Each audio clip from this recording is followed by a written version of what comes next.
Welcome, O wanderers of the wavelength, to the inner sanctum of the Chilluminatti.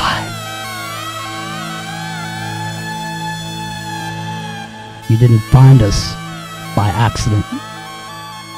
You were tuned in.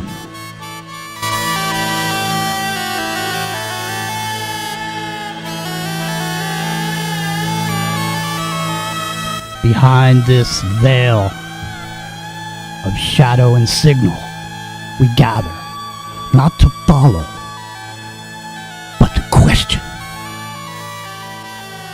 So light your candle and lean back 33 degrees. Close the blinds and forget what they told you was real. And if you feel that you can't go on,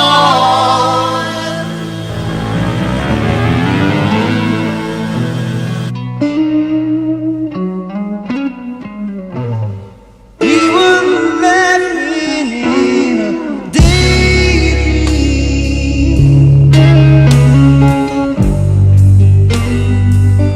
with the world beneath our feet. And the sun smiled on the water,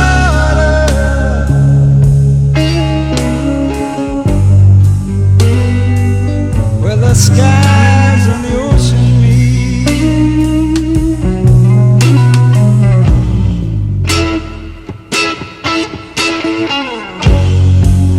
It was a spellbound, oh, spellbound. We were listening down a rainbow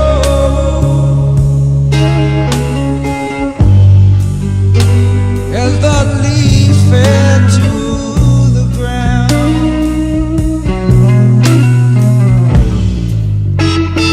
Whispering as they turned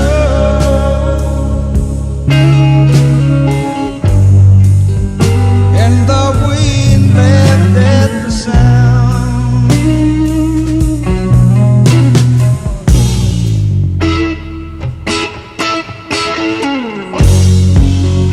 We were spellbound,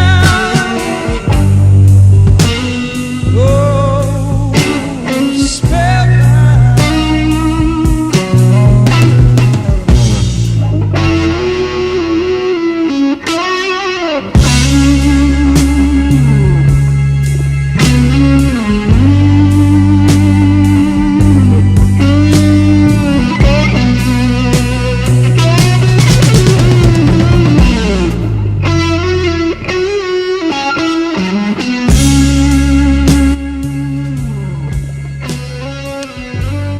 All right, Saturday night.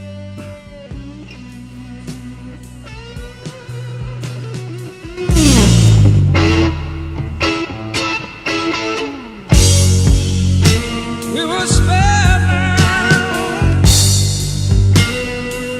oh, spellbound.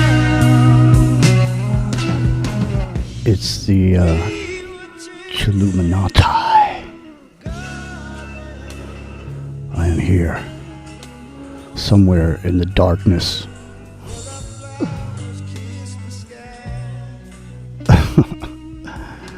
Somewhere in this smoke from the incense in here. Oh, wait a minute. That's not incense. That's right. This clock is stuck on 4:20. All right, listen. So far, I'm in contact with a couple people, but we'll see what happens here in the next few minutes. It's the Chilluminati. Fillmore East, 1971. The Allman Brothers. It's Ground Zero Plus.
Man, I'm pretty much convinced the 70s was probably the best decade. I'm convinced.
There goes Robin Trower Cock. Have you joined me?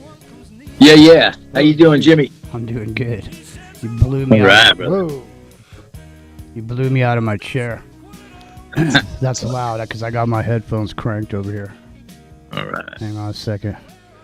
All right. So,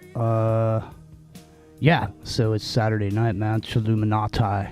And Rock and Rio is still missing in action, as it were. And so I didn't have a chance to send you anything, but I will. Momentarily. Are you still there? Yeah, still here. Okay. Yeah, sounds great. Rio's probably checking the perimeter. Yeah. Well, sometimes, he gets busy. But so tonight, we're going to talk a little bit about a few things. And I don't know if you've ever seen... Have you seen a lot of these photographs from the post-World War II or during World War II where you see these hundreds and hundreds and hundreds of these bells just laying on the ground? Giant bells, And I started thinking about it, because I didn't realize there were so many of them. Yeah. But there's a whole shitload of them. And it turns out that they've been taken down at key periods, at key revolution points. French Revolution, they took them down. The Bolshevik Revolution, they took them down. The Communist Revolution in China, they took them down. And there's a lot of thought out there that in and of itself broke the harmony between people. And so we're going to talk a little bit about that tonight. And but it is the Saturday night Chilluminatti's Ground Zero Plus. We were able to take calls last night, but it looks like we can only take one call at a time, which makes it weird because if you're trying to call in and somebody else is talking over here, it's going to be ringing the whole time. So it's a little bit different. Yeah, Hell's Bells. Exactamundo. I was going to, there's a whole bunch of bells songs, Rock the Bells, For Whom the Bell Tolls. Hell's Bells, but I didn't play any of those tonight because I figured it's just a little bit too thematic. Especially doesn't really go with it. I mean, maybe the Metallica, For Whom the Bell Tolls, but other than that. So, what do you know about the bells there, CAC? I mean, have you looked into this at all? Have you looked into any of this? Because what this ties into is this idea of this Tartarian civilization that existed before what we know today, and that there was technology and it was made and utilized all the forces of nature without some of the things that we see now today as, the result of whatever happened after that. But one of the things was that, there was a lot of these towers with bells, and it's almost as though these towers were antennas and the bells were putting out a frequency of harmony and healing, I think, in a lot of cases. But have you looked at any of this Antiquitech and this type of idea of this Tartarian civilization that existed before? Yeah, I have a little bit, not as deep as yourself, but there's a great relevance there, because just the architecture of walking into these structures, you have a feeling there that is augmented by the space, the sheer space above, and how the energy collects within that space. And then you also mentioned the bells. I mean, I grew up in San Fernando Valley, and I was by a Catholic church, and the bell would go off every hour and every half hour. So, I wasn't going to school there, but it became like something that kind of resonated with me as a kid growing up. It's like it kind of gave me a feeling of comfort, that it was there. And if you extrapolate that to, what the bells mean, sometimes it's not just for signifying time, but also the coming together, the union of couples, kinds of things. Suppose you want to tune your guitar, and you need a tuning fork to do it. So you want to tune into a certain note at a certain frequency. So everything has been retuned to 440. So whatever note you want to tune to, it's been tuned to 440, and these bells were ringing at 432 hertz. And that's another key piece of the puzzle as far as this thing is concerned, as far as these bells being taken down and resonating through society the way they did. So it was like a sending out a signal of healing or harmonization of some kind, and everyone would tune to the tone of that bell, whatever note it was hitting. And so each note has an equal emotional response in people. So in other words, there's a frequency for being angry, there's a frequency for being happy, there's so on and so forth. Which, in modern times, and I mean, that's kind of where we're drawing parallels to this ancient technology here, because it ties into everything we've been saying about frequency and vibration that's going on with these other invasive technological advancements. Now here, I'm going to put this concept forward here.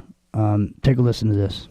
A few months ago, I bought a set of 440 Hz tuning forks and an A4 handbell. The musical note A4 matches the 440 Hz resonant frequency. On your screen now, you can see me ringing the handbell and causing the tuning fork to vibrate. Make no mistake, this is not caused by sound waves alone. This is harmonic resonance. If I replace the tuning fork with any other frequency but 440 Hz, it wouldn't match and the tuning fork would not vibrate. For instance, if I replace the 440 Hz tuning fork with a 512 Hz tuning fork, then rang the bell, nothing would happen. However, if I bought a C5 handbell, that 512 Hz fork would resonate with it. Here's a list of a few common musical notes and their corresponding resonant frequencies. Let's take this all a step further. You know when you're on your laptop and you connect to your home Wi-Fi network, you usually have two wireless bands to choose from, the 2.4 GHz band and the 5 GHz band. These equate to 5 million hertz and 2.4 million hertz respectively, well above the audible range for humans. But the concept is still the same as the handbell and the tuning fork experiment we just showed, except the transmitter is not a bell anymore, it is your router, and the receiver is not a tuning fork, but rather one of the antennas in your laptop's wireless card. There are generally two antennas in your laptop's wireless card, one tuned to the 2.4 gigahertz resonant frequency and the other tuned to the 5 gigahertz resonant frequency. Your router is transmitting a sound at these same frequencies that causes the receiver antennas in your laptop to resonate and receive the data that has been encapsulated into the wireless signal being transmitted. It's the same concept with the radio in your car. The radio tower is transmitting sound waves through the air, and your car's radio antenna is tuned to the same resonant frequency of the sound waves being transmitted. The only difference between these examples and our hypothesis surrounding the pagodas of Yangon City is that the sounds being produced by your home router or by the radio tower are so high-pitched that we can't hear it until those sounds are received and decapsulated by the wireless receiver device. So when the Great Bell of Damazetti was rung, it would transmit sound waves through the air, which would then be picked up by the pagoda receivers and vibrate. Let me know your thoughts about this hypothesis in the comments section below. So there's the hypothesis. So even though you can't hear your wireless, there is a frequency being generated, just like the bell ringing, cack. Which, it makes things start coming into view, especially having to do with some of these Tartarian bells and some of these ideas. Here, take a listen to this. Bell metal was developed or founded independently by multiple kingdoms throughout history, with the exact place of origin being difficult to determine. The current narrative makes note that the finest and possibly the earliest Christian bells were founded in Russia, which at the time may have also been known as Tartary or Grand Tartaria. We're told these Russians, the Tartarians, often added silver and gold to their bell metals, which was noted as slightly altering the frequency or extending the range of the bell. In Buddhism, a unique 5-metal recipe was formed thousands of years ago, which represented the 5 Buddhas, also called the 5 Wisdoms. These masterclass bells included copper, the discriminating wisdom, tin, the accomplishing wisdom, zinc, the mirror wisdom, iron, the wisdom of equality, and lead, representing absolute reality. Older Vedic texts make mention of a 7-metal bell recipe, which was warned to be highly potent. That also included gold and silver, in addition to the other 5 metals mentioned previously. The holy 7-metal alloy of ancient Buddhism was also used to create other masterful instruments. If you've read any theories on Tartaria or Tartary, and if you've tuned into any number of my other videos on the subject matter, you might recognize that the traditional location for the first... So that's Jared Boosters. If you want to go over and check his channel out, he's got a bunch of old world stuff on his channel. A lot of photographs. Spends a lot of time putting photographs up. So, Yeah, that sounds pretty cool. And I remember last night you played some Mike Oldfield tubular bells too. Yeah. That was really cool. Well, one of the things, we did a show on memes, and we brought that song up as a meme. So that song itself is a meme, because when you hear that song, immediately what happens? You recall the movie The Exorcist. The Exorcist, yeah. So then The Exorcist then downloads when you think of it, but until then your brain's not using that at all until the moment of this meme of the tubular bells. And yeah. I played it last night. You're right, and I was gonna play it tonight too. Maybe I still will. But listen, so there was a certain something about these bells that were in Russia. They had a different. They were tuned differently, and they're saying that a lot of the reason that it was taken down was because of that. I have some notes here on this Bolshevik revolution, because actually I got notes here on all of the revolutions where these bells came out, and it actually started to, in and of themselves, by themselves and separately, you probably didn't make, like I said, I never really thought about it before. But then when I started seeing, the bells after and so the big reason for this whole thing was to melt them down and make cannons or whatever out of them. They needed. Oh, okay. They Just to needed it. recycle the metals. Yeah, they needed them for the war effort. But in relation to, we had talked about the possibility of in World War II, a lot of the destruction was actually old world buildings and old, so that potentially there was a reason for it behind it, that we didn't, because a lot of people say that this battle, this Tartarian, erasure and all that, believe it or not, and I know it sounds absolutely crazy, but it's some battle between the Rothschilds and the Tartarian, whoever they were. Mm-hmm. That it goes back yeah, that far. The aristocracy, Mm-hmm. It goes back that far.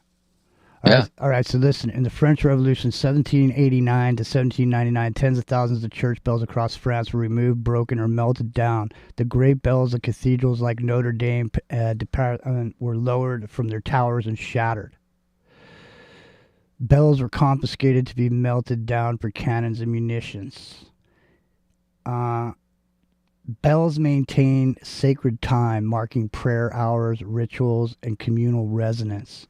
Their removal severed the connection to the natural rhythm and cosmic cycles, which we're going to get into in a minute, because they actually tuned these bells to specific planets also. So it's a subtle form of desynchronization, dislodging the public from inherited memories and returning the masses to a state-controlled or temporal order. So simply, if you, like you were saying just a moment ago, Kak, you grew up hearing those bells, right? Yeah. Okay, so at the same tone. Now, back in the day, there was a shitload of bells all over the place, and they all rang. And people grew up hearing those bells, and they heard them at the same time, da-da-da-da. And then one day, no more bell. What do you think would happen? I mean, to a society that's used to that. It's like one day you just wake up and there's no, I don't know, light or something coming at you. I mean, you see what I mean? Yeah, I think, absolutely. It's I'm doing like some research here as we talk, and they mentioned cultural erasure. Exactly. In occupied territories, stripping bells also erased local identity tied to churches or other organizations. Exactly. So. Exactamundo. Now, Russian Orthodox bells, some over from 1917 to 1922. The destruction of Russian Orthodox bells, some over 1,000 years old, were ripped down in mass campaigns. Entire bell foundries were shut or converted to produce metal for the state. The official excuse were bells were a symbol of the bourgeois and the religious past. The Soviet regime considered church bells to be instruments of oppression, tools used to control the peasantry with fear and myth. But here's the real truth. Russian bells were tuned to an archaic modal system. Unlike Western scales, their overtones were non-Western and non-linear, aligning with spiritual and somatic frequencies. Removing the bells removed ancestral frequency architecture. This was spiritual sterilization through acoustic erasure.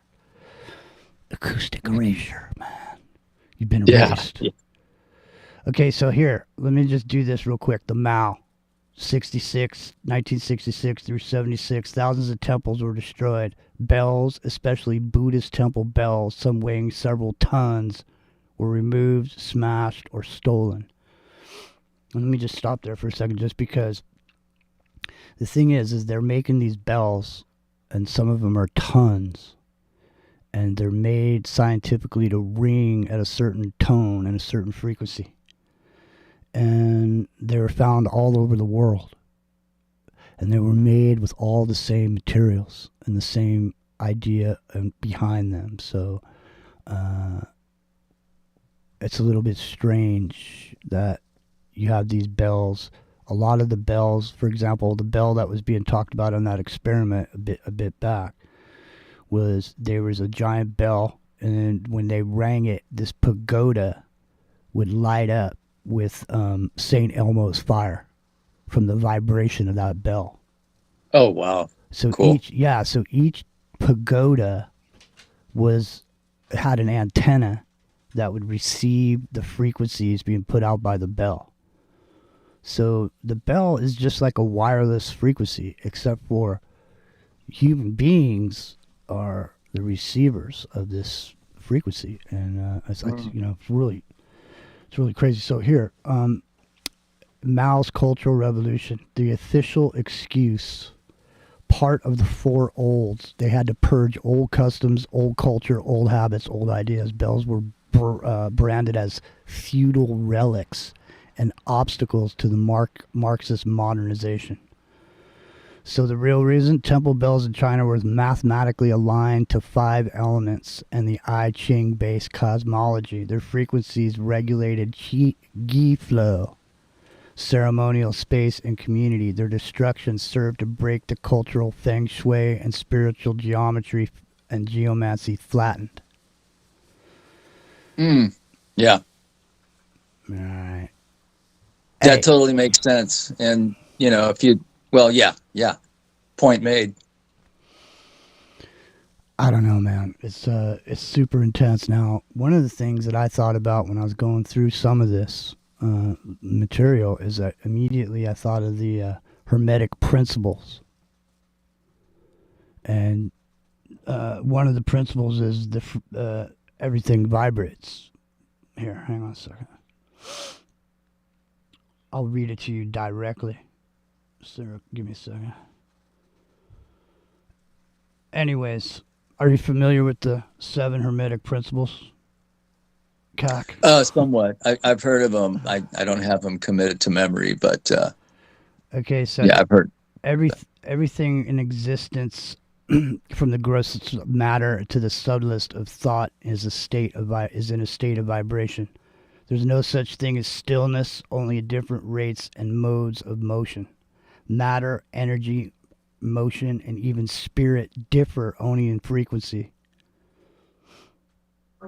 So the Hermetic principle of vibration is one of the 7 Hermetic principles found in the ancient esoteric text, the Kalbian. Attributed to Hermes Trismegistus, this principle forms the metaphysical foundation for most of what Tesla, quantum physicists, and mystics and sound healers intuitively grasp. Everything is in motion, nothing rests. So that goes back to what we were saying, obviously, and what we've been saying about frequency and vibration, which also brings, Tesla into the conversation. Mm-hmm. Because Tesla's obsession with 3, 6, and 9, and he did have an affinity for 432 hertz. So I don't know if everybody's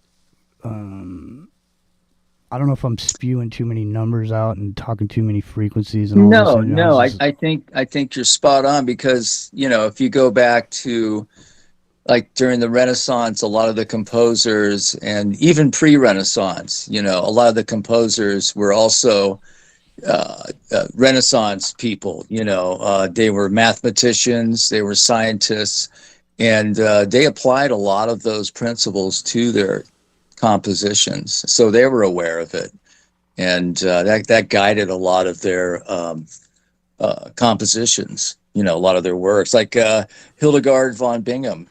She was a brilliant composer, but also a scientist as well.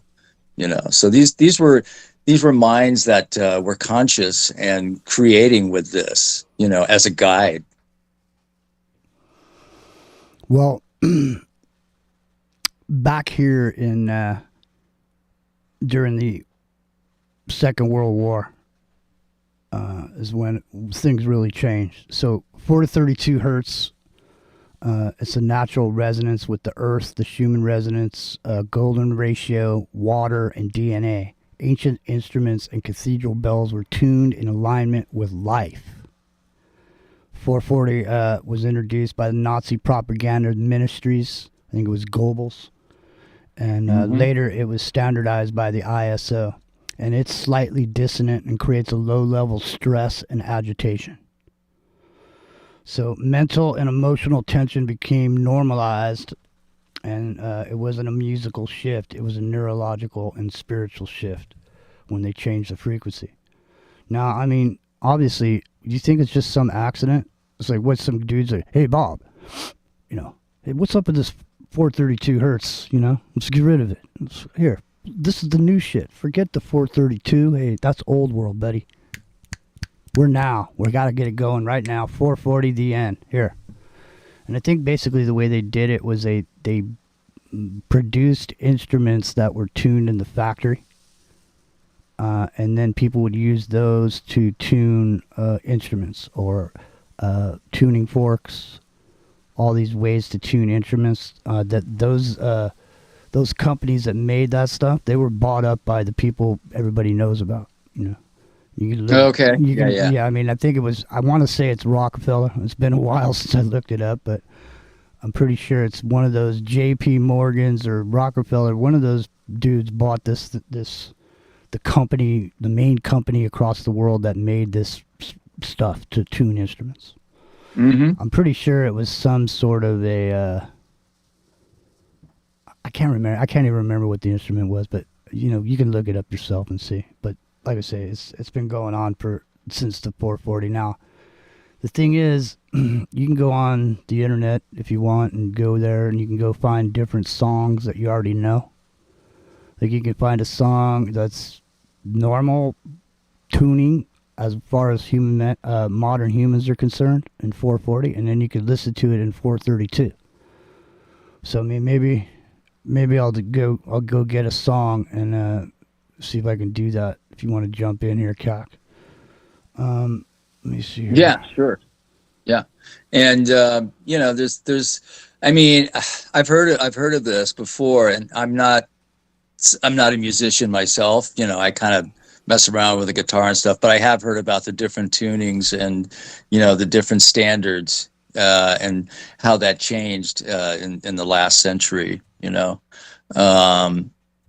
And how it was kind of tied to, like you said, you know, Nazi Germany, that regime, that whole paradigm shift there. You know, they were changing things, they were changing standards. If you remember, like back in the 70s, we were going to, you know, the United States, we were going to switch to the metric system.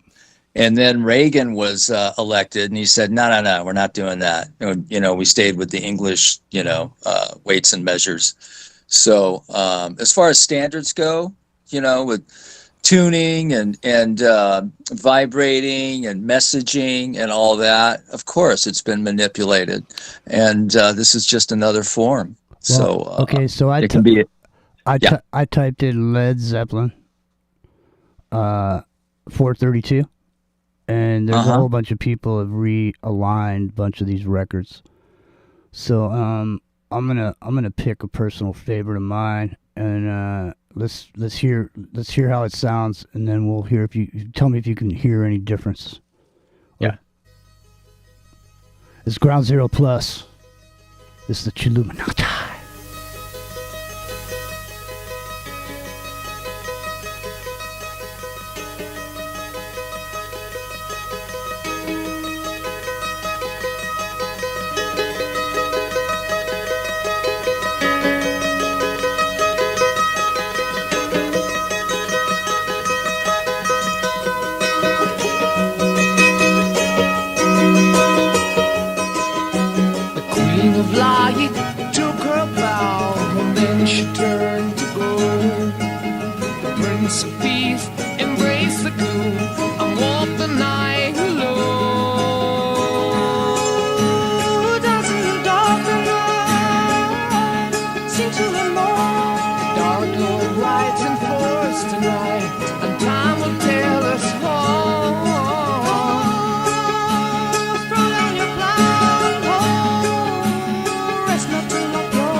I really don't, personally.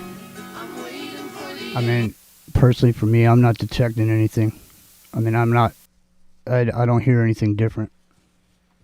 Okay, was that 432? Yeah. Wow. Okay. So to me, I'm just saying in my ear, there wasn't a distinct difference between this or that. Like I wouldn't hear this and think to myself it sounded weird or there's something wrong with it.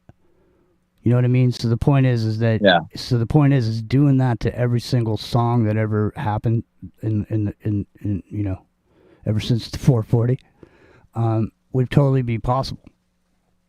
You know what I mean? Because I don't think you could. I mean, Pauly Nation can come on if he wants. He's in the chat, chattering it up over there about it. We could try to add you in here on the Teams thing, Pauly. But I didn't notice it being slower myself. But I guess I could go get the other one and we can play it and hear what it sounds like. Like I say, it wasn't too noticeable. Right. Hold on a second. Let me go get this here.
That is Mars Red Sky.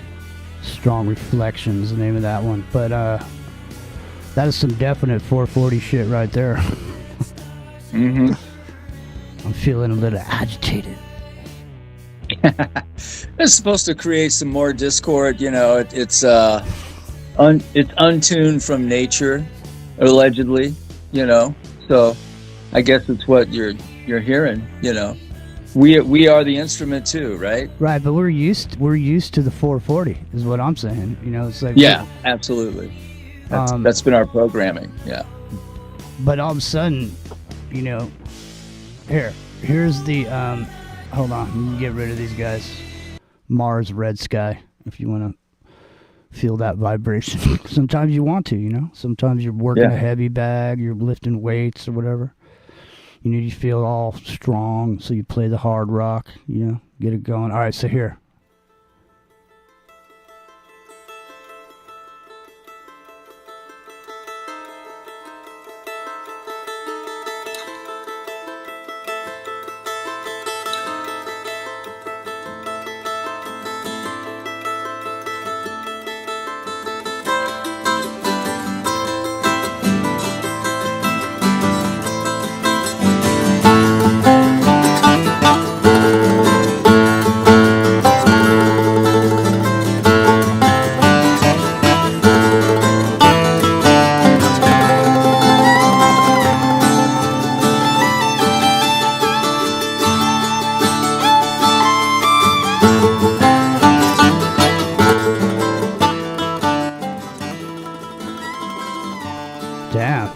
Kicks ass.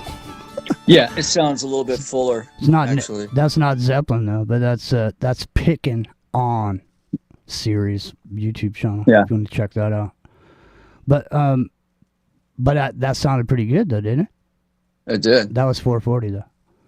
Yeah. So you mean, I don't know. Let's see here.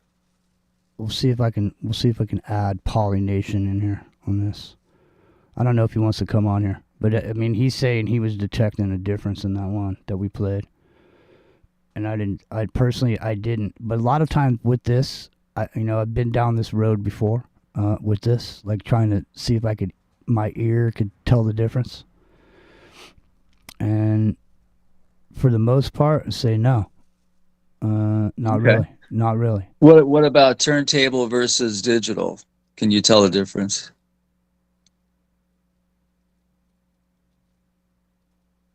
Nah, it's hard to say. There's certain reasons why it would, just because it's a square wave, and there's a certain, but I don't know, because I know that's off topic, but yeah, that's kind of like where my ear is tuned.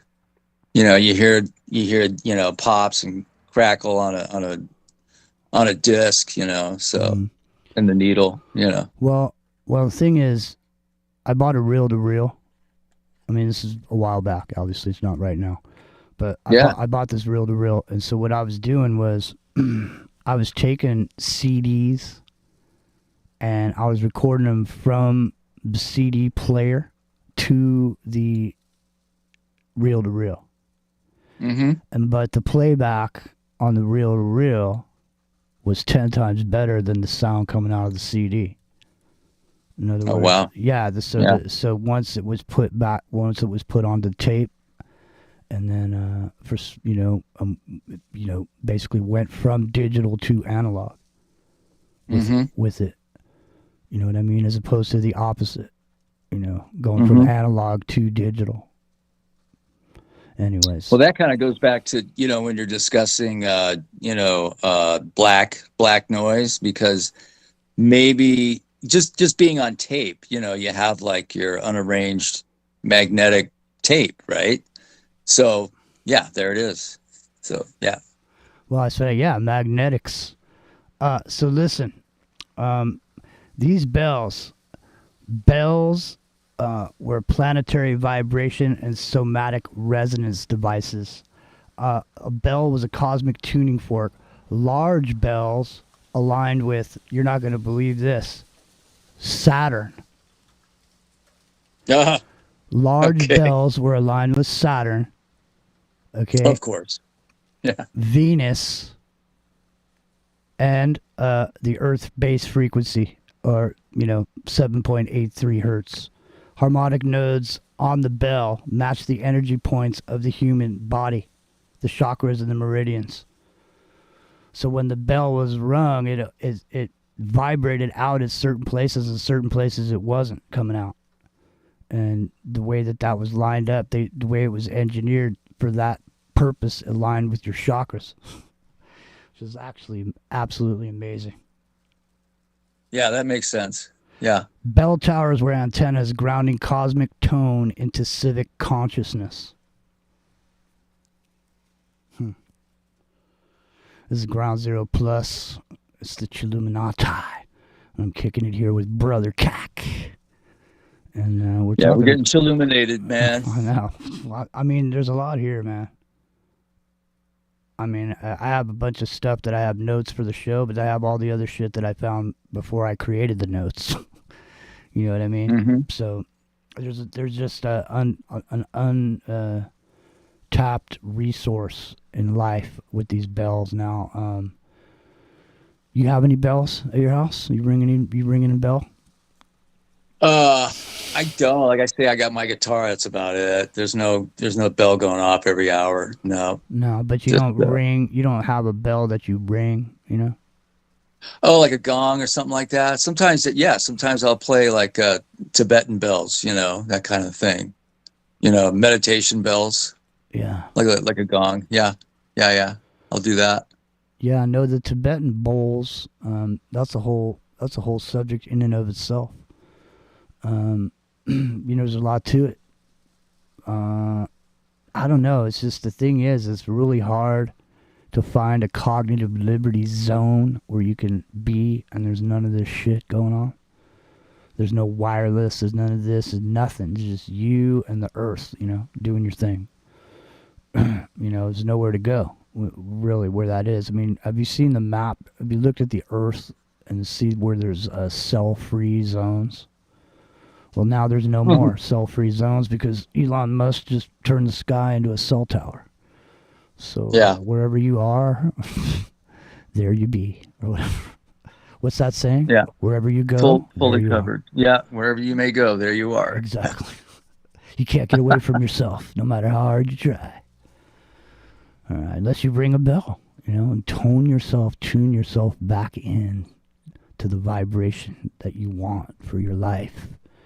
You know what I mean? Don't tune yourself to the chaotic 440 reality that's being created for us. You gotta shuck it off like so many, shed your skin, like a butterfly, Get rid of the pupus and step into the flying around all floaty and shit because you're happy. All right. Peel off that nasty scab. All right. Well, it looks like Polynation is saying I can give him a call. Let me see here. Tell you what, though, before I do that, rather than giving you the blow by blow and the play by play while I do it, I don't know, man. I'm in a southern rock kind of mood tonight for some reason. I mean, I remember back in the day when you used to, go out to a nice, spot in town somewhere where there's music playing. Just go there and everybody's fucking drinking and having a good time. Back when you could drive with a beer between your legs and not even get a ticket. That's what I'm talking about.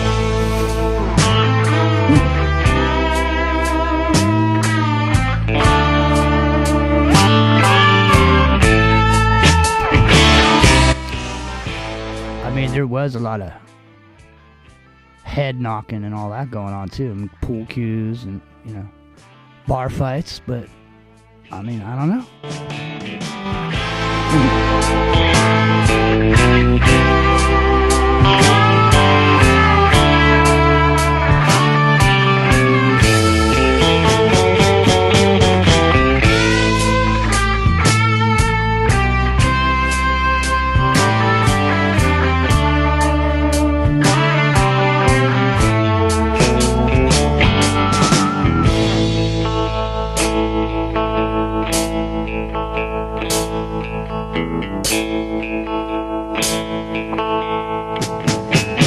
Ain't no need to worry.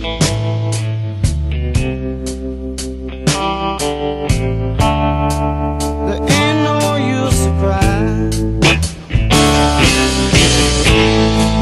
'Cause I'll be coming home soon to keep you satisfied. You know I get so lonely that I feel I can't go on, and it feels so good inside, babe, just to call you on the telephone and I say,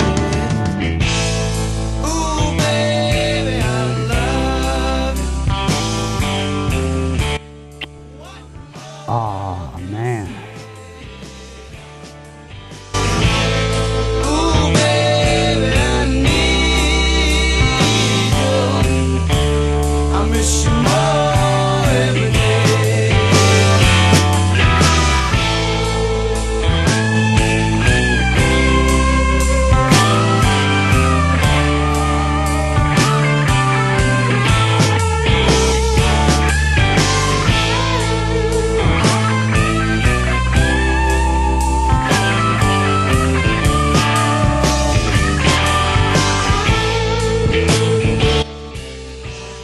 There he goes, man. One of the greats. Ronnie Van Zant. He's dead now, man. Yeah. What a tragedy. That was a tragedy. Plus, because they just got clean and sober, too. They had that album came out, Street Survivors. They were sober on that whole record. Oh, wow. Yeah, they got clean and sober. I mean, they were one of the hard rockin' partying bands of all time, man. Can you imagine the bar fights and when that band was playing? Back in the day. Somewhere in some Give me 3 steps. somewhere in some shithole in the South or whatever. A bunch of old boys in there. You know what I mean? I don't know. Yep. So I guess the AI can't. I guess the AI could have made all that up. Maybe it never even happened. There was no Leonard Skinner. We just think there was because we're collectively No remembering. plane crash. None of that happened. Nah. No, there just wasn't Leonard Skinner at all. We're just collectively misremembering it, like Mandela effect. We've been joined by Yeah. Polly Nation. Let's see if we can get it together. Polly, are you gonna? Let's hear how you sound. Don't come in slow because I got earphones on. Go ahead. How's it going, everybody? Oh, there we go. Okay, you sound good. Hey. Awesome, it's working. All right, yeah, no, that's because I'm involved. Isn't it Smooth good when as silk. stuff works? Look at it was trial and error for the last 3 weeks. So I know. I'm just saying, all I can tell you is use Chrome. Open. Yeah, that's all I use anyways. I've Open- never had a problem with Chrome. Yeah, open Teams with Chrome. No, it's not that you have a problem with Chrome. It's just that Chrome is doing all kinds of shit inside of your computer with your processor and all kinds of other shit that you're not even aware of because it's on there. I'm cool with it though. Yeah, I know. At some point, you just got to say what the fuck, Exactly. Ignorance is bliss. Hey, I wanted to come in and mention we just did that sort of comparison, listening to two versions of the same song. You'll notice it more when you look at the cymatic patterns that these frequencies generate. It's like a visual representation. I'm A with lot of you could wrap your head around it more that way maybe than listening to two side by side tunes. Yeah, but the thing is there's no question that it's better. I mean, we talked about, the way that the patterns look, flower of life, like with 432, depending on what note you're hitting, and how these other patterns that are created, from the vibrational of it. But the thing is that from a listener's standpoint, just listening to music, they're not, at least for me, I'm not speaking for everybody, but for me, I can't really tell the difference on most of it unless there's something different about it. But other than that, the tuning of it doesn't affect me. In other words, what I'm asking is, what about this question? Are we addicted to 440? In other words, if everything started to be 432, would it still be the same to us? Because there may be some addictive quality to the 440 that when it's missing, there's something in the music that's not there that you're used to. That the reason that you listen to it in the first place is not there anymore. What do you guys think about that? Interesting question. I think the reason they changed it to 440 was to dumb down the emotional impact that music can have on you. Because I always say this, music isn't a toy. And so they don't want people running around out there making amazing music that inspire people.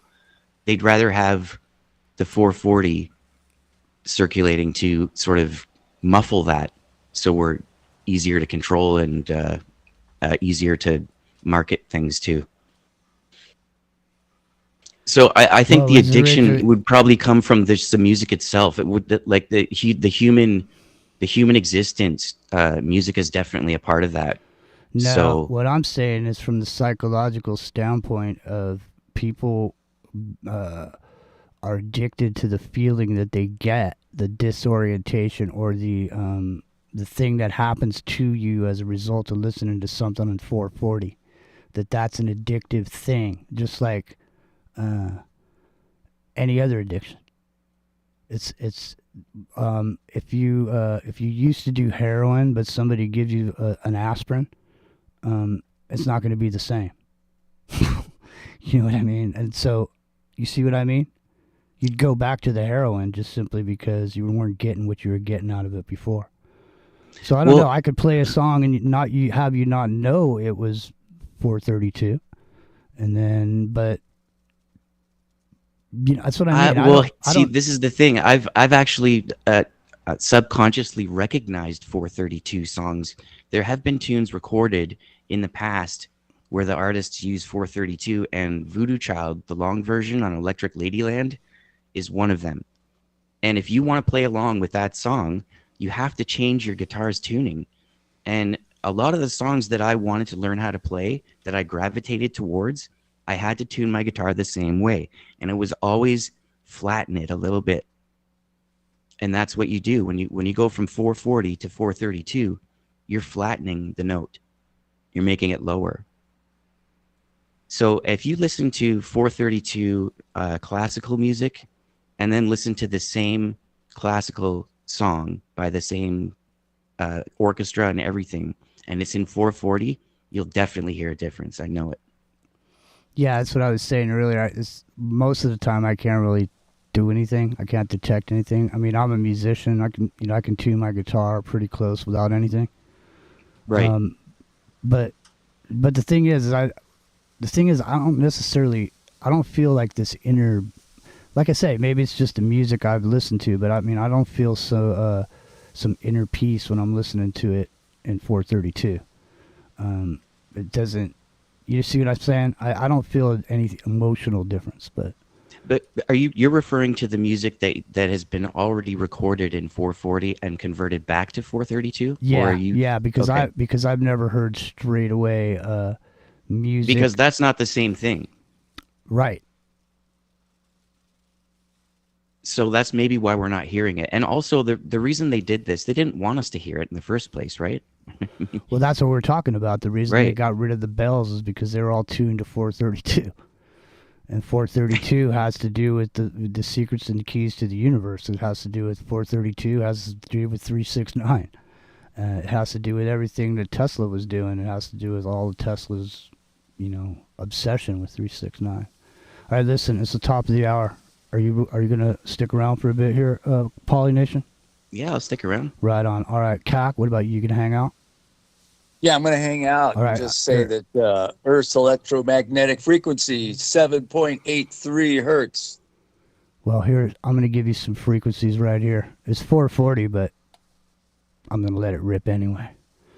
It's ground Thought it zero was plus. Yeah, it's always 420. All right.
There goes Steve Vai.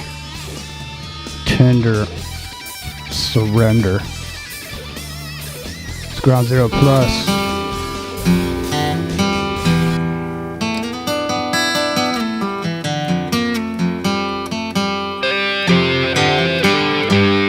Who's the one that makes you happy? Or maybe who's the one always on your mind? And who is the reason you're living? Oh, who's the reason for your smile? I feel so lonely and I know I'm not the only one to ever feel this way. I love you so much that I think I'm going insane. I'm gone crazy, out of my head, gone crazy, out of my head. Can't think about nothing but the good, good love. We're together.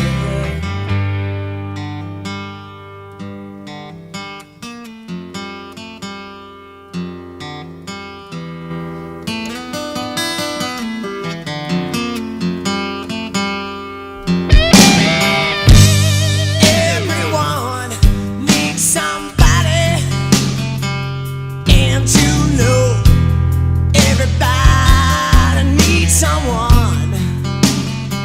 Well, and yes, it's true. Everybody needs a special kind of love, and you're the only one I'm thinking of. You mean the world to me. You are my only. I feel so lonely, and I know I'm not the only one to carry There they go. Tesla. Tesla. The great radio conspiracy. Who invented radio? Tesla or Marconi? I guess no one invented radio. It was discovered. Yeah, I was gonna say maybe somebody discovered it, but radio was there first, Oh, man. you were gonna say. What do you got to say?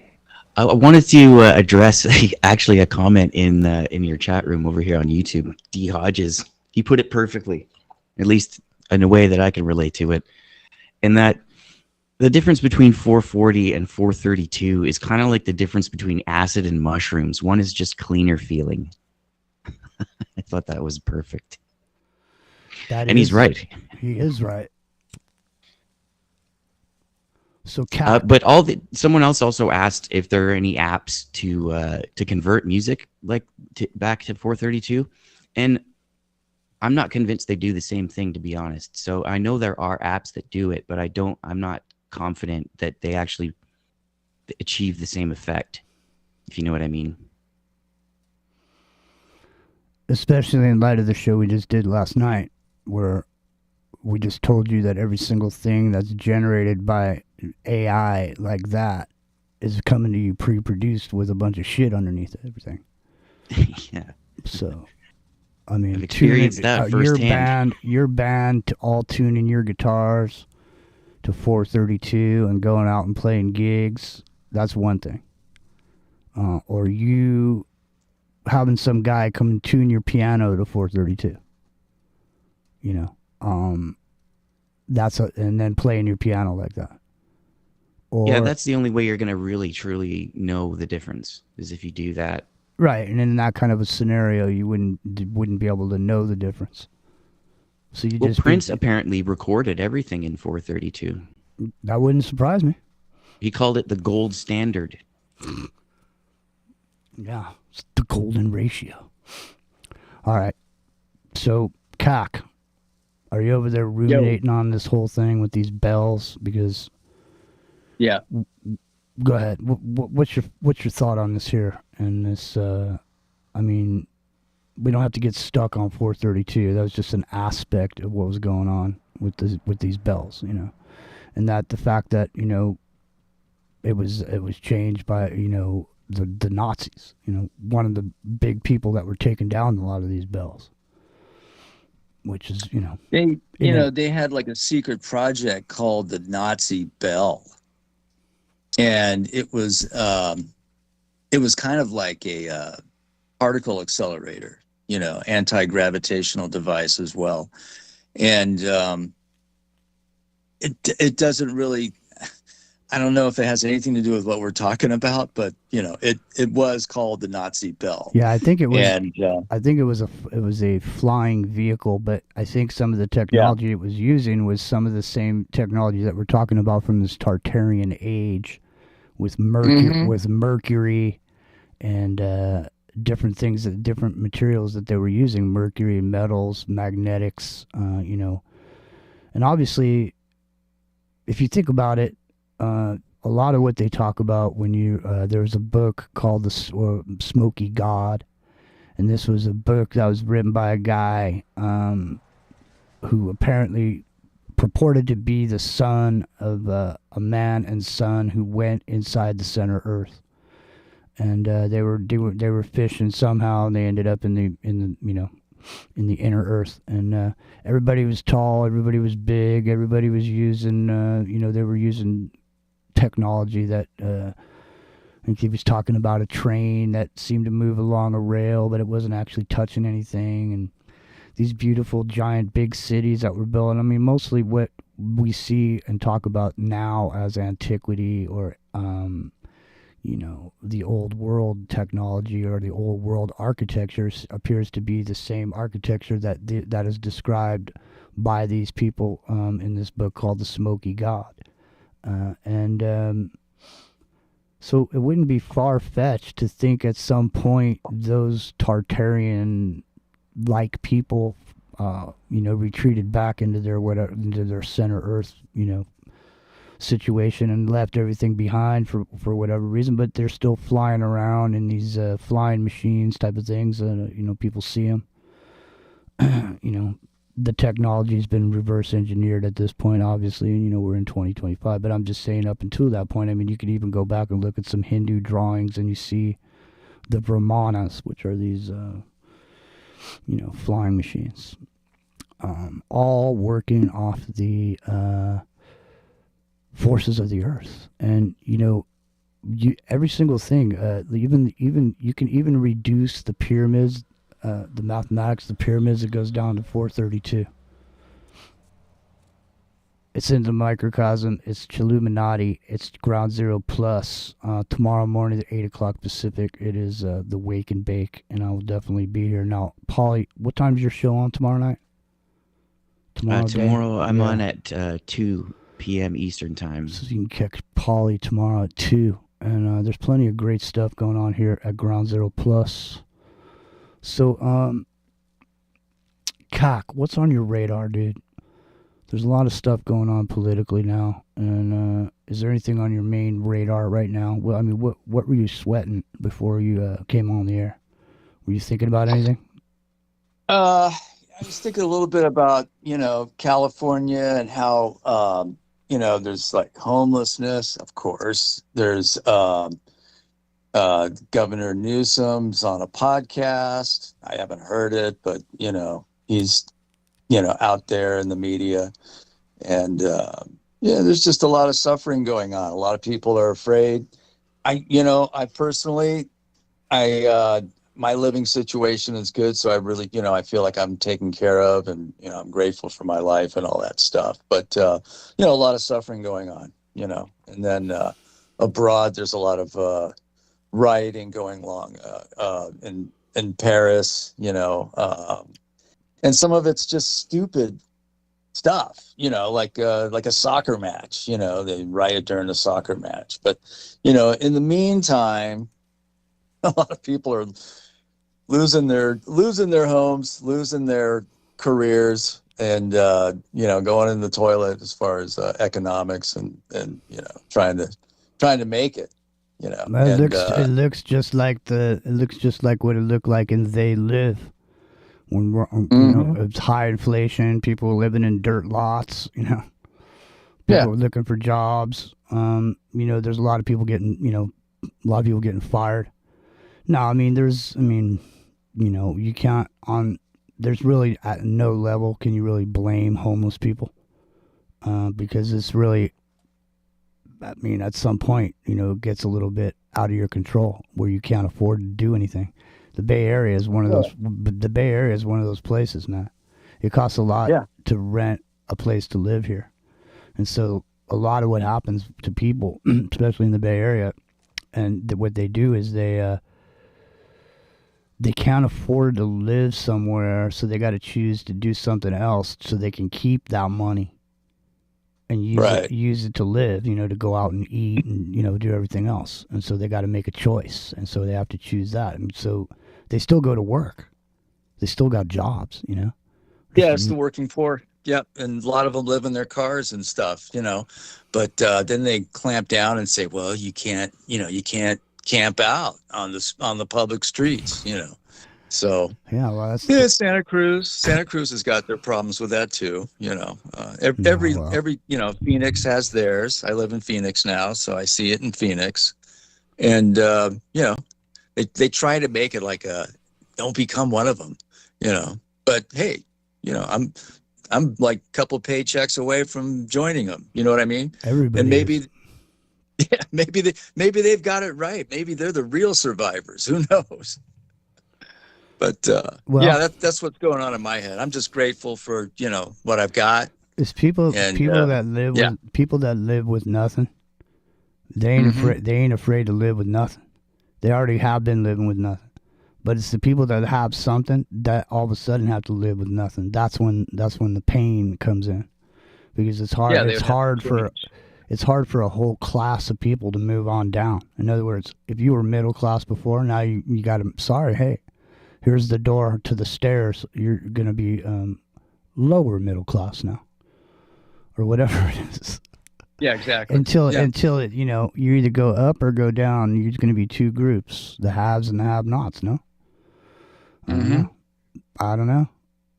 It all depends on what you do. I mean, I guess... some people have a frequency, they vibrate, and, shit happens, maybe tuning yourself into something else, something other, like I'm saying, there's people that, and I'm not saying people, I'm just saying in general, human beings get addicted to the negativity, man. I'm just saying. I'm just saying, if you take out the negativity out of somebody's life, all of a sudden, they're fucking bored. They have to have the negativity so they can constantly be working off of this drama, this fight or flight bullshit. It's like, if you take away the drama, all of a sudden, there's nothing to do for some people. Yeah, that's their energy source. Because if you're busy working off drama and all this shit, you're never thinking about or looking at yourself or trying to do anything. You can have yourself distracted in a million different ways, and negativity is one of those things. It's like I say, it's addictive. It's like black pill addiction. You know what I'm saying? Or it's soap opera. That's whatever. Why soap opera? Yeah. Yeah. The but thing look at. Who let's wants go back to hear? to. I mean, who wants to hear good news? Man, it's boring. People want to hear blood and gore, guts, and who got killed and who got screwed. You sit there going, hey. Hey, the birds were singing today. It was really beautiful. And, wow, do you see those flowers? No, people don't like that. People don't like that. No, they like wrestling, championship wrestling. That's what I'm saying. And we got Trump, Wrestling Hall of Fame. But remember the Venice? We talked Venice last night. Venice Beach. They got the drum circles down there. They've got a lot of really positive things going on down there. There's a lot of homelessness, of course. There's drunks, there's druggies, there's all this and all that. But, there's a lot of people that are doing amazing things with fitness and gymnastics and dance and exercise and surfing. And, so you gotta tune into what's going to feed, your soul, or not. Well, it's a tough situation, because it's hard enough for people to take care of themselves, and then to also then extend themselves to taking care of somebody else. It's a whole other situation, And so, we're living in a type of society where, have you ever heard this metaphor where you're all sitting at a table and you got these giant utensils and you all have the best meal you could ever want sitting in front of you, but you can't eat it because the utensils are too big. You ever hear about that? That sounds great. I love it. Yeah. Yeah. So you know it's how you know what you do? You use the utensil and feed the person across the table from you, but no one ever thinks that that's as a solution to that problem. You know, Wow. people always just go, "Oh fuck, I can't eat my my good meal." You know. I was gonna say, hold my fork. Exactly. A lot of people get clean and sober. They put down the spoon and they pick up the fork. It's into the microcosm. It's Chilluminati. It's Saturday night here on Ground Zero Plus. We're sitting here with Polynation and CAC, and we're kicking it old school. We were talking about the frequency of life being obfuscated by the powers that be, taking down the bells. There seems to just be this whole erasure of a certain. I mean, Joe Rogan. I didn't watch it. I just heard about it. I heard people ripping on him about it, and they were ripping on him because he said something about giants, and it's just funny to me that, I mean, why would you deny any and all of this? I mean, why wouldn't people be welcoming the discoveries that have been made and this stuff, and now embracing it and coming out clean about it? And they continue to still hide it and act like it's weird. They got skeletons of giants, the Smithsonian. Yeah, they have photographs too. I mean, what's the big deal? Why do they? I don't get it either, man. What's the big deal with giants? So why do they want to deny it? It doesn't make sense. I don't get why would they want to deny it? That's what I'm thinking about now. Like, what benefit would they get from us not knowing about giants? It doesn't make any sense. Well, the gatekeepers, they've got their job, and that's a lot of it. Keep it stupid, or dumb it down. And we have the keys, and you got to get through us. So yeah, it's another control mechanism. So I don't think people are going to change the way they live their lives, knowing that there have been giants in the past, or that perhaps they may be walking around now. I don't think people would really be. They'd be like, okay, where are they? Let's meet one. Why would they? I mean, if you're going to hide something, it's going to be because they can't let something be known. But if it's just that they existed, I don't understand why that needs to be hidden. But like, what? There's got to be something else. What is the? Yeah, it's like that, and then extraterrestrial beings. That's another thing. Why are those two? Why would you have to hide either one of those two things? The only reason that comes to my mind that I can think of is it. Knowing it and admitting it would then draw suspect to the myths and legends that exist, and maybe even the religious structure of the world. I think that's the big. Is that the big reason? There's a if there's aliens, that puts the Bible in question. I see how they trying to meld everything together. That now all of a sudden aliens are demons. Yeah, they're trying to do the spiritual warfare and put the alien skin on it. So what I mean, they melting it together. I don't know, man. Seriously, it's interesting. What are they doing with this? Yeah, there was the other thing where there was somebody that made it. Where there was a quote where they said, "We welcome our space brothers" or something like this. But I mean, if you had space brothers, they wouldn't have any reason to believe in Jesus, would they? Or were they made by the Creator too? I wonder if aliens have their own Jesus, alien Jesus. That's a good question, man. Jesus might be interplanetary. That's what I mean. They got bulbous heads and big black eyes, but Jesus still appears there with his goatee and long hair. Throwing his fingers up, saying the Psalms or whatever. I don't know, man. It's out of control though. Okay, so let's go there. I'll ask the question then. Okay, if God spoke everything into existence, he also must have spoken these bulbous head aliens with the big eyes. He must have spoken.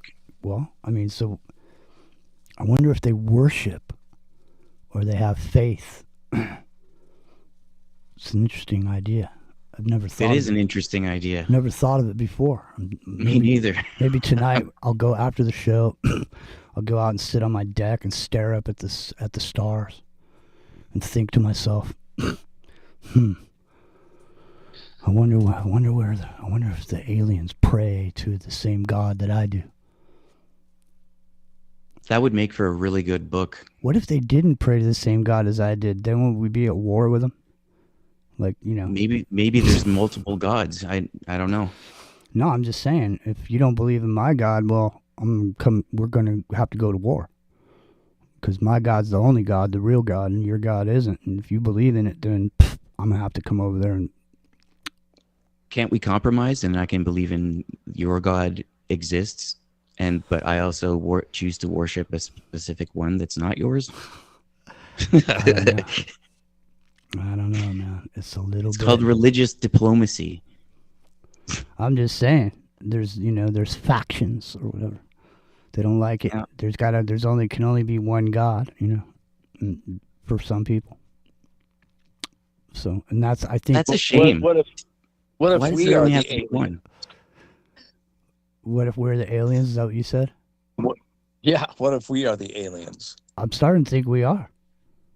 So apparently there's no place where white people originated. Everywhere we are, we don't belong there. It's somebody else's fucking area.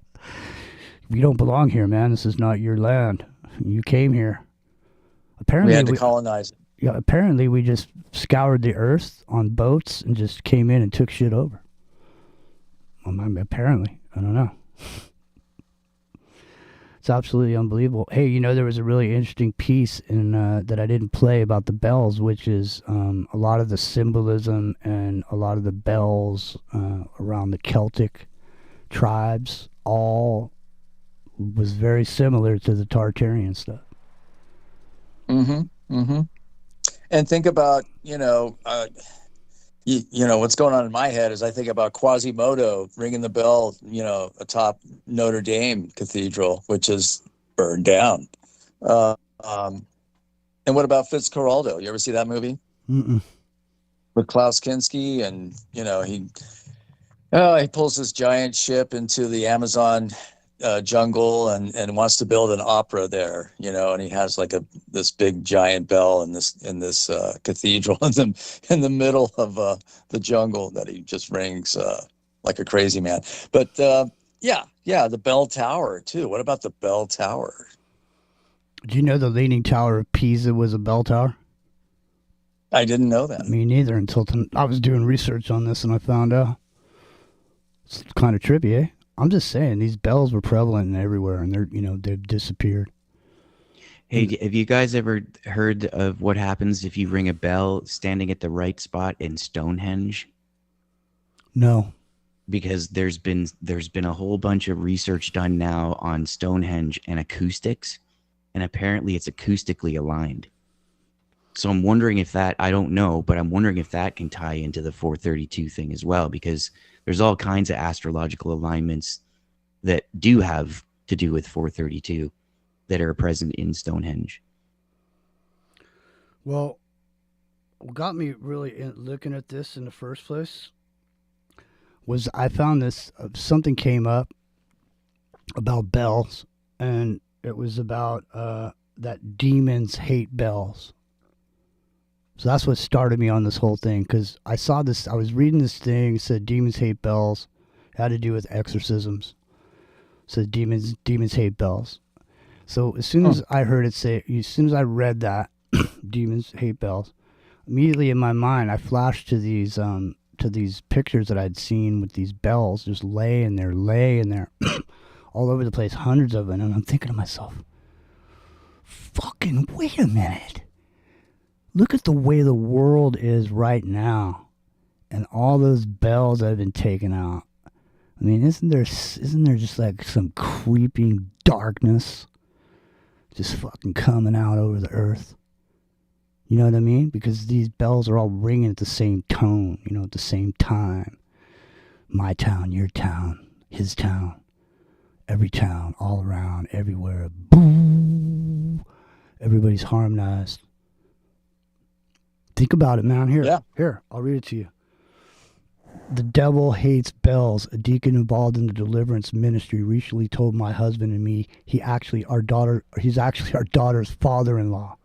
So it was a casual conversation.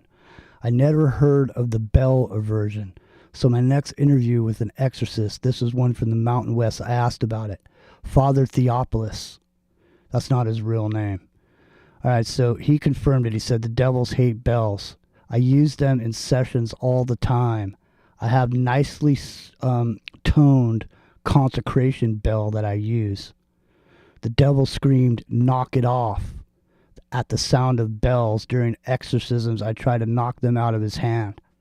The rite of exorcism uses prayers and holy water, but Father Theophilus also brings many tools in the fight against evil, as music, chants, sacred art, and the team prayer warriors. Holy water bless bells to overwhelm the devil. Why bells? It says, Satan is always attacking us through our senses, he said. Obsidian. Obsidian. He said, Staring into the abyss. The liturgy itself needs to be a holy assault on our senses, our sight, our touch, our smells, our hearing.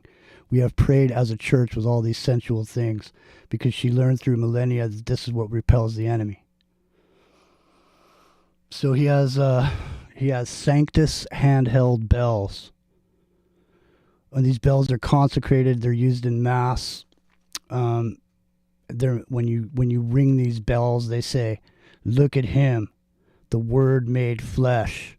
The bell humiliates the devil because it's a non-rational object that is doing what we were made to do. They don't want or adore God. Anyways, there you go.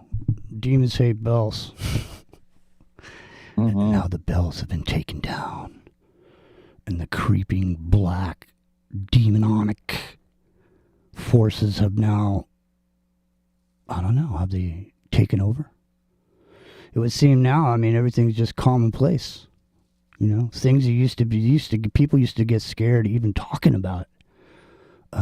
Anton LaVey and Satanism, the satanic panic. Now it's like, you know, the gates of Hades travel around the world and get set up like, so many carnivals. You know what I mean? It's a little bit crazy, ladies and gentlemen. Maybe it's because the bells. It's a sideshow. Yeah. But there's also the fire bell, too. Cac, it's like you're in my mind. I was just about to say, think of alarm bells. Like, they're all tuned to like some crazy high frequency it's jarring. It's that frequency because it works that way. So, in a sense, demons might actually hate bells because when you ring the right one, they're going to physically feel that.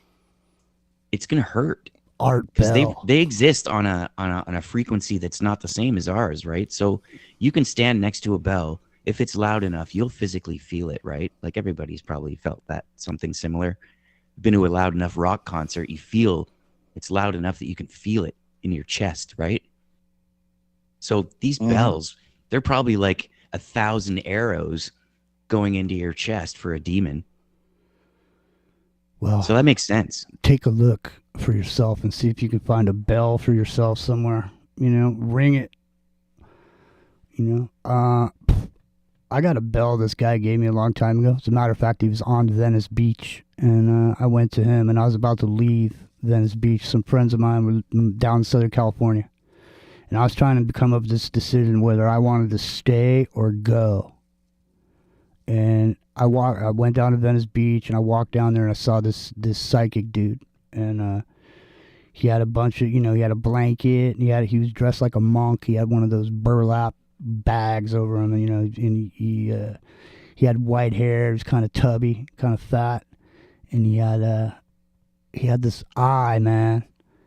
It's like one of his eyes was closed, but the other one was open, and he'd look at you with this eye. Like, you put out your hand, and he's just like, look at you with this eye. And, like, literally, his eye would start watering up, and dribbles would start coming down. He'd be staring at you with this eye. You go ask him a question. So I asked him a question. This was, like I say, I'm describing him because after this I went to him a bunch of other times. And, he looked at me with that eye. But the first time I saw him, I was there because I wanted, I didn't know if I should stay there or if I should leave. And he told me that I should stay, and that if I felt weird or uncomfortable, and he reached down and gave me this bell. He said, "Ring this bell." And Wow. I took the bell, Yeah. and it's probably like 30 years later, and I still have that bell right now. I could go get it right now and ring it on this show. Believe it or Venice not. Beach was known for having a lot of dumbbells. They do have some dumbbells, but that's down at the Muscle Beach area. At the weight pen. Yeah, they got the weight pen. You don't want to be ringing too many of the dumbbells. No.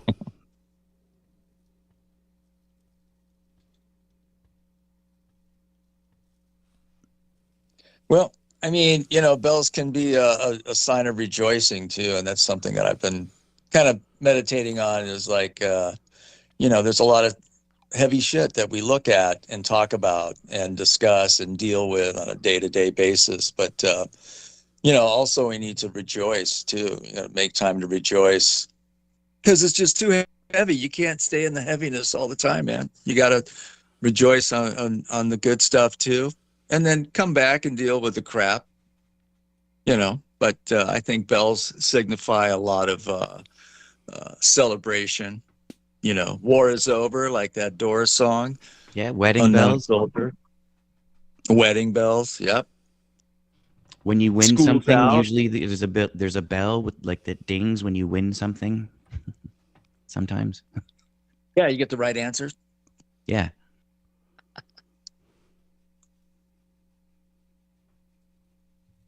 There's a doorbell.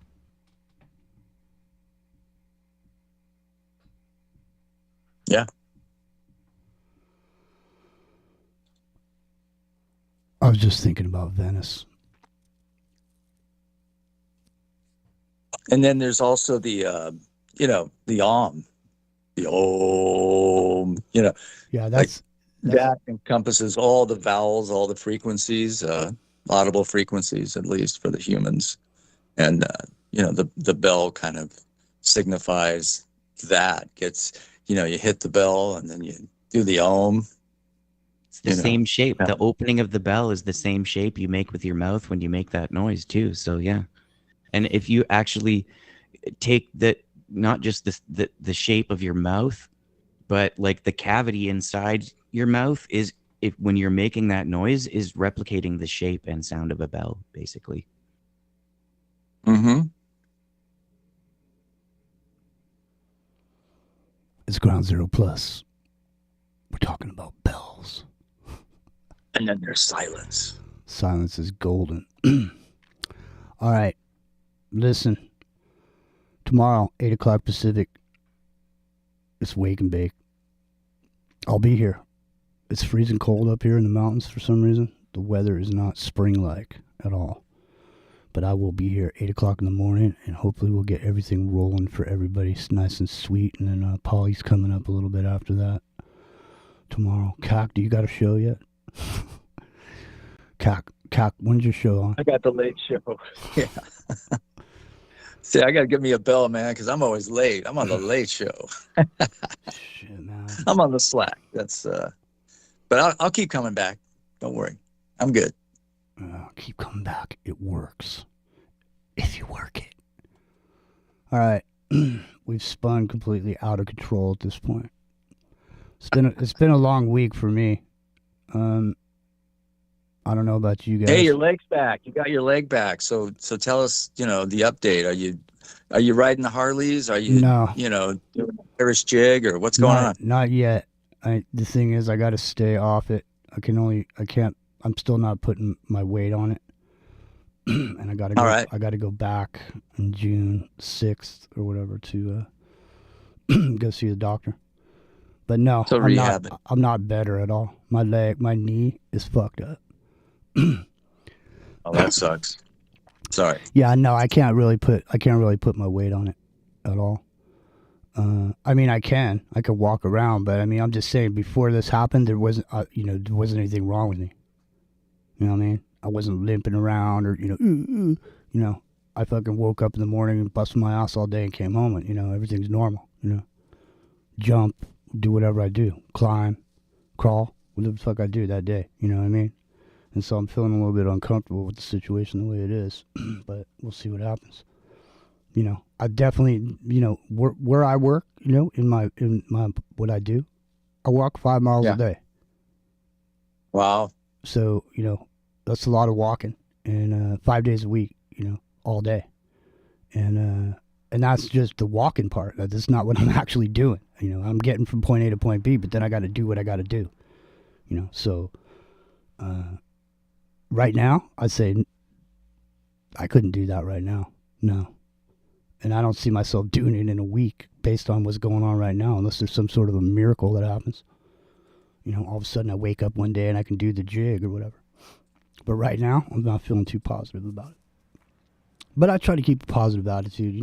I try to, have hope and all that. I'm sure everything will be working out all fine and everything.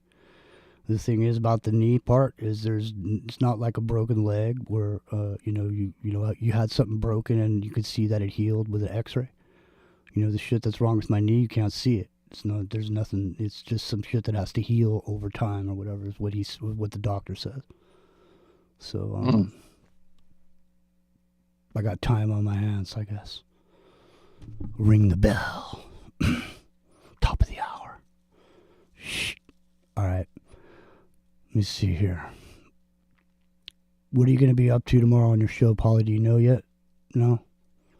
I don't know yet, no, but I'm gonna definitely be at the Wake and Bake, and I'll be there with bells on for sure. Right on. Yeah, I'll be there. I don't know if I'll have bells on, but maybe I will. It's the best way to start a Sunday morning, at least for me. I get some stuff done while I'm listening. I hang out in the chat room. It's like one of my favorite shows. Mine too. Best part about Sunday morning Wake and Bake is that I don't have to say a word. Yeah. I just sit there and play music. And believe me, I enjoy that. And hopefully you'll enjoy it too. Because that's why I do it. Right here on Ground Zero Plus. So tune in, turn on, and find out. I'm sure there's something good coming up next too. I don't even know what's coming up next, but whatever it is, you can bet it's going to be good. All right, well listen, here's some Rory Gallagher. Right on.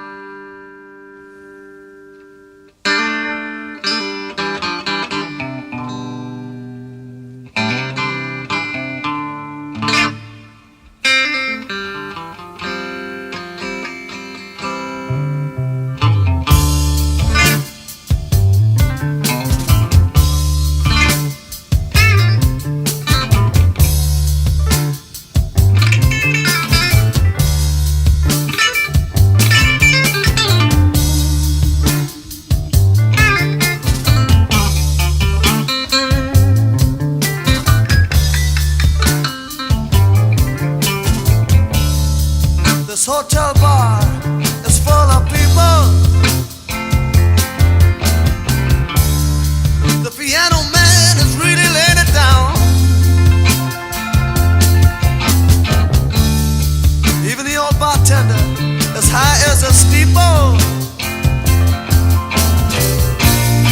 So after tonight should I wear a frown?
It's another lost angel.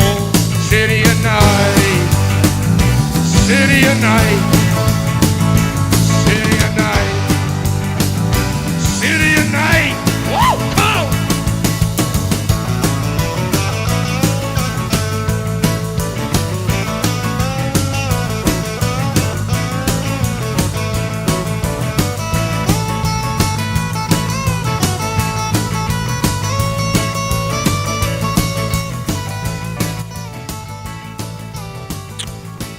There he goes. The Lizard King. There he goes. All right, with this one, we only got a few. Yeah, we only got. I think we only got about 15 minutes left here. So, is there anything else you guys want to get into? I listened to Karen Carpenter last night. She filled in for what was it, David Knight last week with a co-host, and a really, really good program. So she's doing a lot of great work. I know she's in the chat. I think she's in the chat tonight, right? Anyway, hats off to her and her work, what she's doing, and everybody in this chat, in the microcosm, and GZP. You're all great. And I celebrate you with the victory bell. That's what I got. Right on. Well, you know, there's a lot of great people around the show and around Ground Zero Plus and YouTube and everywhere else. And a lot of our friends. Really appreciate everybody. Like I was saying, you know, we got Polly Nation coming on tomorrow. That's true. And Polly's here. Yeah, there's one thing I am going to speak about tomorrow is something about the Pope, because I'm just not really sure what his purpose is or what he actually does. So I'm going to get into that tomorrow, probably. Mm-hmm. But what you were saying about GZP earlier, it's really becoming a sort of like a community. It definitely is. It's like a family. It feels like a family to me, at least, and I love it there. The chat room over there is amazing. Yeah, it is. Chris is killing it with the site. I mean, it's only just getting started, guys. So, like, if you're listening, you're in it, like, in the beginning of it, right? So it's just gonna get bigger from here on out, I think. Yeah, man.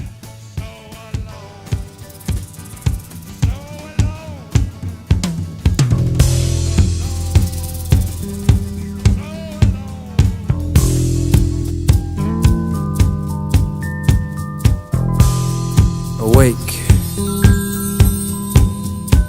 Shake dreams from your hair, my pretty child, my sweet one. Choose the day and choose the sign of your day, the day's divinity. First thing you see.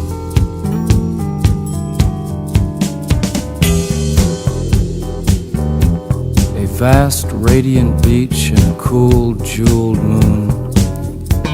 Couples naked race down by its quiet side. And we laugh like soft, mad children, smug in the woolly cotton brains of infancy. The music and voices are all around us.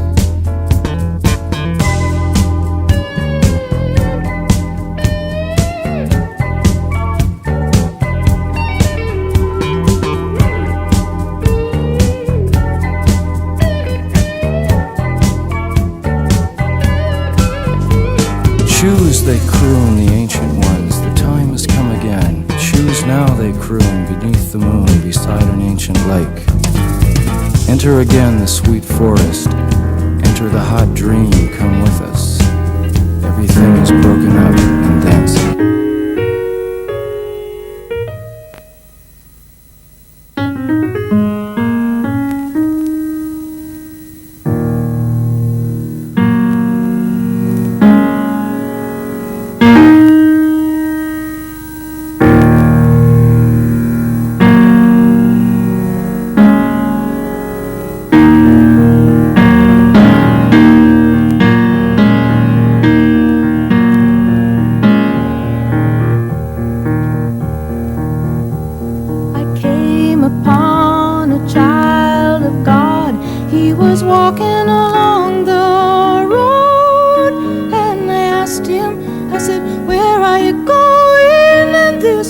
Told me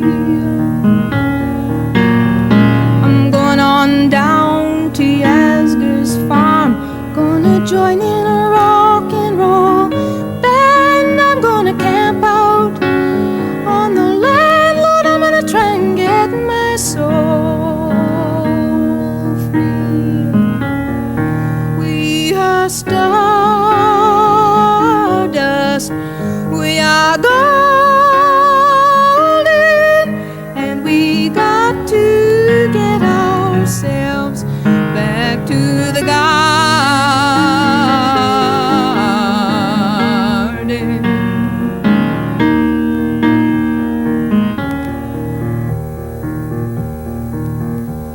then can I walk beside you?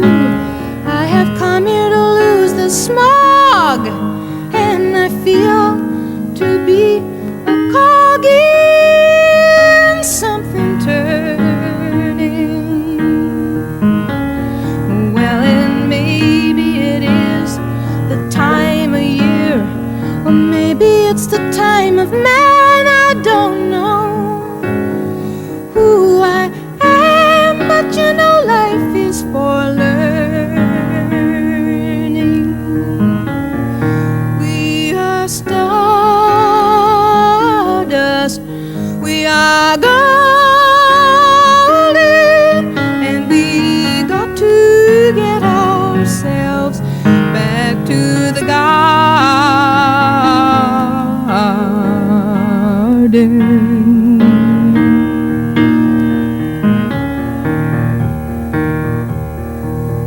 By the time we got to Woodstock, we were 500,000 strong, and everywhere there was song and a celebration. And I dreamed I saw the bombers riding shotgun in the sky, and they were turning into butterflies above our nation. We are stardust, billion-year-old carbon. We are golden, caught in the devil's bargain, and we got to get ourselves back to the garden.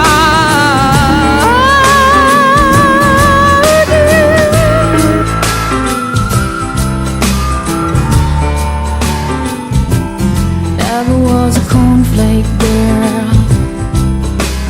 Thought that was a good solution, hanging with the raisin girls. She's gone to the other side, giving us a yo-yo. Things are getting kind of gross, and I go at sleepy time. This is not really, this is not really happening. You bet your life it is. You bet your life it is. Honey, you bet your life it's a peel out the watchword, just peel out the watchword.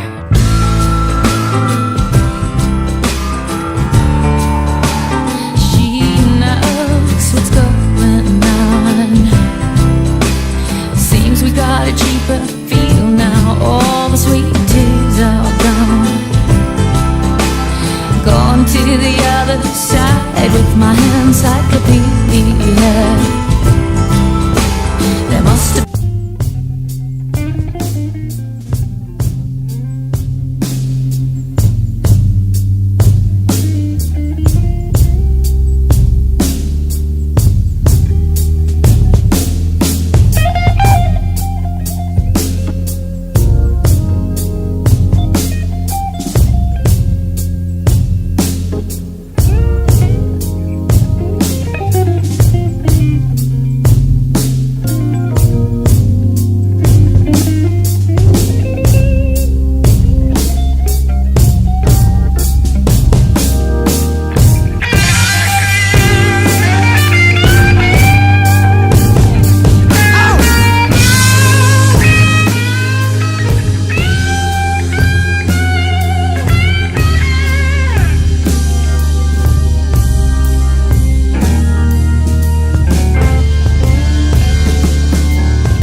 James knocked that call out, you guys. I didn't hang up on you, just so you know.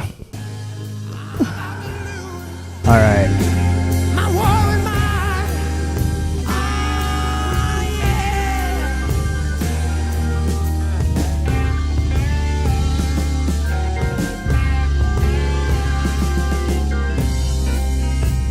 Everybody trying to tell me. All right. I'll see you guys in the morning. Hope you have a good night. Thanks for tuning in. We'll see you tomorrow morning.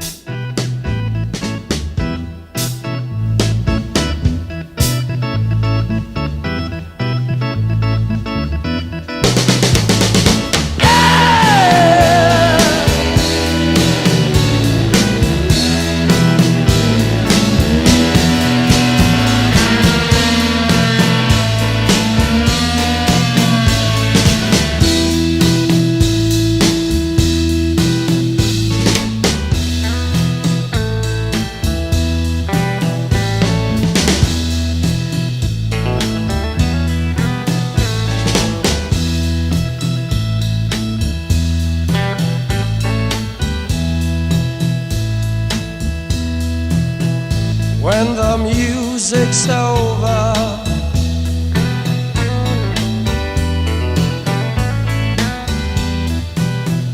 when the music's over, yeah.